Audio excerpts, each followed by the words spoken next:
دہشت گردی کے خلاف جنگ میں سیکیورٹی فورسز اور عوام نے بے مثال قربانیاں دی ہیں. شہید لیاقت علی نے ہمت اور بہادری کی جو مثال قائم کی وہ ہمیشہ یاد رکھی جائے گی. وزیر اعظم شہباز شریف کا کہنا ہے ارض پاک کے تحفظ اور دہشت گردوں کے عزائم ناکام بنانے کے لیے ہر شہری سیسا پلائی دیوار ہے. قوم شہید لیاقت علی اور ان کے اہل خانہ کو بھرپور خراج تحسین پیش کرتی ہے.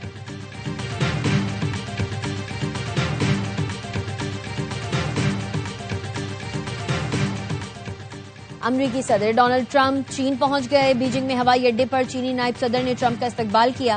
امریکی صدر کی چینی ہم منصب شی جن پنگ سے کل ملاقات کا امکان. ایران جنگ، تائیوان، تجارت اور مصنوعی ذہانت پر بات چیت ہوگی. ایلان مسک سمیت درجن بھر کاروباری افراد بھی ٹرمپ کے ساتھ آئے ہیں. چین کا امریکی صدر کے دورے کا خیر مقدم.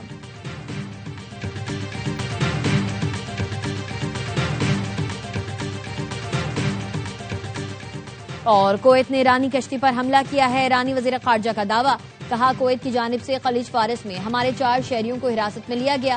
کویت کی جانب سے غیر قانونی اقدام اس جزیرے کے قریب کیا گیا جسے امریکہ ایران پر حملہ کرنے کے لیے استعمال کر رہا ہے. جواب دینے کا حق محفوظ رکھتے ہیں. ایران کے معاملے پر چین سے مدد کی ضرورت نہیں. امریکی صدر ڈونلڈ ٹرمپ کا کہنا ہے ایران خود کو ٹھیک کر لے ورنہ ہم کام مکمل کریں گے. ایران کے ساتھ سیز فائر ختم کرنے پر سوچوں گا. ایران کے جوہری پروگرام کو روکنا امریکیوں کی معاشی تکلیفوں سے بڑھ کر ہے. پاکستان نے مذاکراتی عمل میں شاندار کردار ادا کیا. فیلڈ مارشل سید عاصم منیر بہترین شخصیت ہیں. امریکی صدر اور سعودی ولی عہد کا اماراتی صدر کو فون. دو طرفہ تعاون کے فروغ، خطے کی صورتحال پر تبادلہ خیال، تعاون بڑھانے پر زور اور تعلقات مزید مضبوط بنانے کا عزم ظاہر کیا.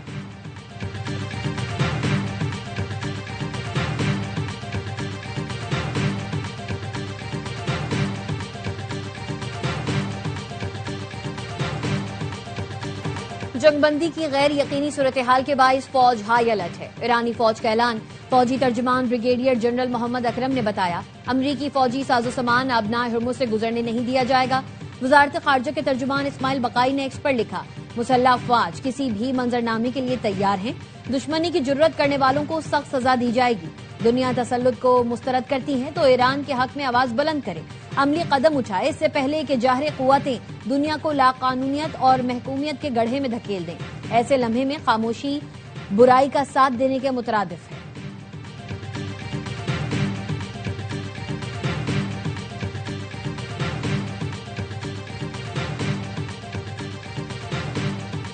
عراقی خام تیل لے جانے والا چینی آئل ٹینکر آبنائے ہرمز سے کامیابی سے گزر گیا. الجزیرہ کے مطابق 20 لاکھ بیرل تیل سے لدا چینی جہاز اب خلیج عمان کے اس مقام پر لنگر انداز ہے جہاں امریکی بحریہ نے ایرانی بحریہ کی ناکہ بندی کر رکھی ہے.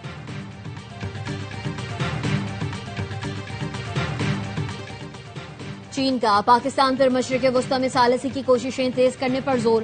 چینی وزیر خارجہ کا اسحاق ڈار سے رابطہ. کہا چین پاکستان کی ثالثی کی کوششوں کی حمایت جاری رکھے گا، اس مقصد کے لیے اپنا حصہ بھی ڈالتا رہے گا. پاکستان آبنائے ہرمز کھلوانے سے متعلق معاملات مناسب طریقے سے حل کرنے میں کردار ادا کرے. اسحاق ڈار نے ایران اور امریکہ کے درمیان مذاکرات کے لیے پاکستان کی کوششوں سے آگاہ کیا. مکالمے کے فروغ میں پاکستان کی حمایت پر چین کا شکریہ ادا کیا.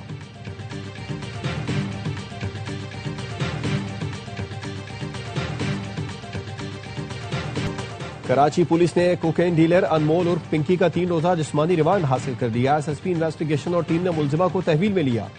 پولیس کی نظر ثانی درخواست پر پنکی کا جوڈیشل ریمانڈ معطل کیا گیا. پنکی گینگ کی گرفتاری کے لیے پولیس نے تفتیش کا دائرہ کار بڑھا دیا. پنکی گینگ کے ساتھ ہی گرفتاری سے بچنے کے لیے پنجاب میں روپوش ہو گئے. کراچی پولیس نے گرفتاریوں کے لیے ٹیم تشکیل دے دی. انمول عرف پنکی کو پروٹوکول دینے والے پولیس افسر اور اہلکاروں کو تفتیشی کمیٹی نے طلب کر لیا. اے آئی جی نے D I G west Irfan Baloch کو 3 دن میں تحقیقات مکمل کر کے رپورٹ پیش کرنے کی ہدایت کی ہے.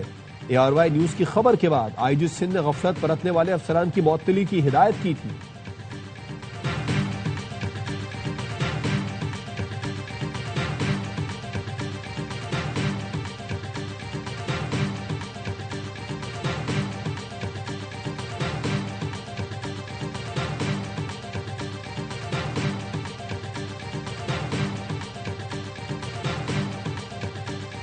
انتہائی مطلوب کوکین ڈیلر انمول عرف پنکی کو کیسے اور کہاں سے پکڑا گیا، فوٹیج سامنے آ گئی. انمول عرف پنکی کو کراچی کے علاقے گارڈن میں ایک فلیٹ سے گرفتار کیا گیا. فوٹیج میں دیکھا جا سکتا ہے کہ بیگ کی تلاشی کے دوران پستول بھی نکلا. فلیٹ میں کوکین کی تیاری کے مناظر بھی دیکھے جا سکتے ہیں۔ ملزمہ نے گرفتاری سے قبل جانشین مقرر کر دیا تھا۔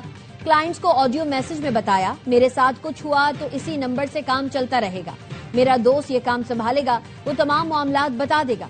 انمول اور پنکی کے خلاف قتل کا مقدمہ بھی سامنے آ گیا، بغدادی تھانے میں درج FIR میں نامزد۔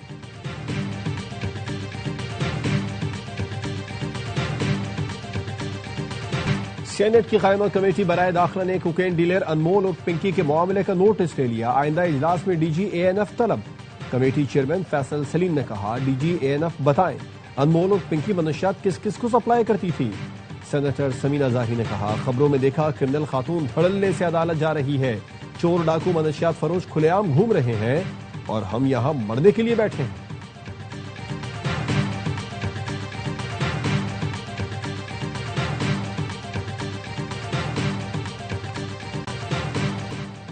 کراچی پولیس نے ایک اور مطلوب منشیات فروش پکڑ لی۔ قائد آباد پولیس کی خفیہ اطلاع پر بڑی کارروائی، ملزمہ نرگس عرف ملکہ گرفتار، 60 لاکھ سے زائد مالیت کی 35 کلو سے زائد چرس برآمد۔ ملزمہ اندرون سندھ سمیت شہر کے مختلف پوش علاقوں میں بھی منشیات سپلائی کرتی تھی۔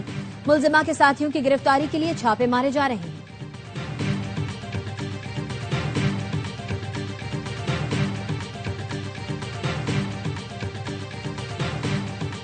افغانستان ہم سے بات نہیں کرے گا تو جو دلی کے ساتھ کیا وہی کابل کے ساتھ کریں گے۔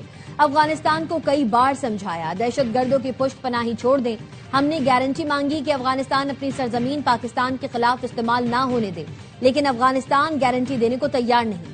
وزیر دفاع خواجہ آصف کا قومی اسمبلی میں اظہار خیال، کہا بھارت کو مارکہ حق میں جو مزہ چکھایا وہ اب براہ راست لڑنے کی جرت نہیں کرے گا۔ افغان حکومت اس وقت بھارت کی پراکسی بنی ہوئی ہے۔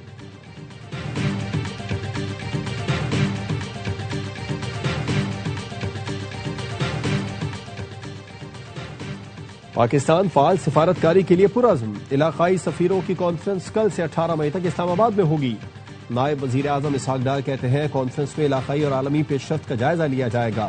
برادر ممالک کے ساتھ پاکستان کے دو طرفہ تعلقات کا جائزہ لیا جائے گا۔ سفیروں کی سفارشات تعلقات مزید مضبوط بنانے میں معاون ثابت ہوں گی۔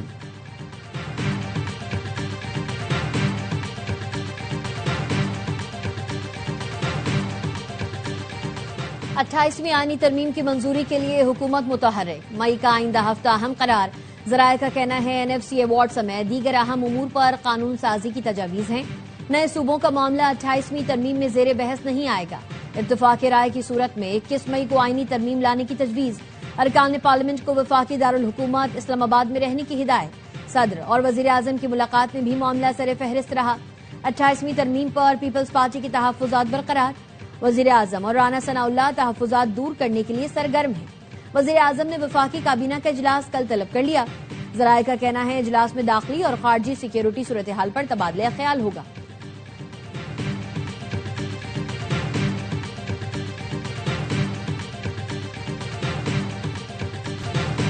دنیا میں اپنا گھر اپنی چھت پروگرام کو کامیاب ماڈل کے طور پر پیش کریں گے وزیر اعلیٰ پنجاب مریم نواز کا تقریب سے خطاب۔ کہا آج 35 لاکھ مالیت سے بنے 720 گھر مفت دے رہے ہیں۔ اپنی چھت اپنا گھر پروگرام کے تحت 1.5 سال کی قلیل مدت میں 1 لاکھ گھر مکمل کیے۔ کوشش ہوگی 3.5 سال میں 1 لاکھ کے نمبر کو 5 لاکھ تک لے جائیں۔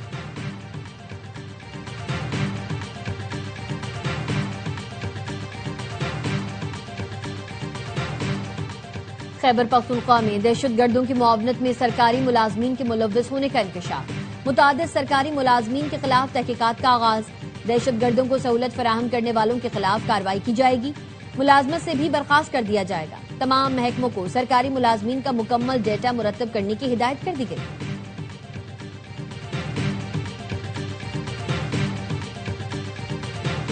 ڈپلومیٹ اور بلو پاسپورٹس کے اجرا میں سختی کر کے تعداد کم کر دی ہے۔ وزیر مملکت برائے داخلہ طلال چودھری کہتے ہیں PTI MNA اقبال آفریدی کا بیٹا بلو پاسپورٹ پر اٹلی گیا اور وہاں جا کر پناہ لے لی۔ ایسے معاملات ملک کی بدنامی کا باعث بنتے ہیں۔ آفیشل پاسپورٹ پر سختی کی گئی ہے، اب صرف ضرورت کے تحت جاری ہوں گے۔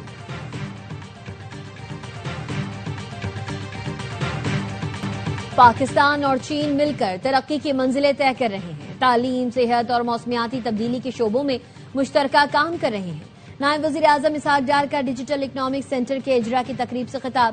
کہا پاکستان کی ڈیجیٹل معیشت تیزی سے فروغ پا رہی ہے، پاکستان ڈیجیٹل سرمایہ کاری کے لیے پرکشش ملک بنتا جا رہا ہے۔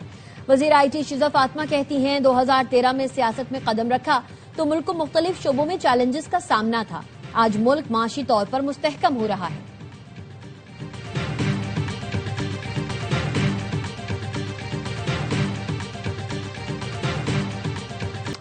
بڑی سیریز، بڑا مقابلہ پاکستان کا ہوگا آسٹریلیا سے سامنا۔ آسٹریلیا کے خلاف ون ڈے سیریز کی تیاری کے لیے پاکستان کا وائٹ بال کیمپ جمعے سے NCA میں شروع ہوگا۔ کیمپ میں علی رضا اور عبدالسبحان سمیت 28 کھلاڑی شرکت کریں گے۔ سیریز کا پہلا میچ 30 مئی کو راولپنڈی میں کھیلا جائے گا۔